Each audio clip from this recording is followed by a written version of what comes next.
दुल्हन की अर्तुगरुल के अंदाज में एंट्री से मेहमान दंग रह गए। सोशल मीडिया पर वायरल वीडियो में दुल्हन शादी की तकरीब में बिल्कुल अर्तुगरुल के अंदाज में घोड़े पर एंट्री देती हैं। कराची में सोशल मीडिया पर वायरल एक वीडियो में दुल्हन ने शादी में अर्तुगरुल के अंदाज में एंट्री देकर मेहमानों को दंग कर दिया। तुर्क ड्रामे अर्तुगरुल गाजी का बुखार पाकिस्तानियों के सर से अभी तक उतरा नहीं, बल्कि पाकिस्तानी अब भी बहुत शौक से अर्तुगरुल गाजी न सिर्फ देखते हैं बल्कि अपनी जिंदगी में अर्तुगरुल का अंदाज अपनाने की पूरी कोशिश भी करते हैं। हाल ही में ऐसा ही एक दिलचस्प वाकया पेश आया जब एक दुल्हन ने शादी पर बिल्कुल अर्तुगरुल के अंदाज में एंट्री देकर तकरीब में शरीक मेहमानों को दंग कर दिया।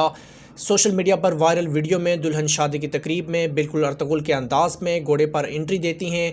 पस मंज़र में अर्तुगरुल गाजी का टाइटल सॉन्ग भी बज रहा होता है और दुल्हन के इर्द गिर्द इसके रिश्तेदार और दोस्त हाथों में तलवार लिए बिल्कुल अर्तुगरुल के सिपाही बने हुए होते हैं। सोशल मीडिया पर वायरल इस वीडियो को सार्फिन की जानिब से बेहद पसंद किया जा रहा है।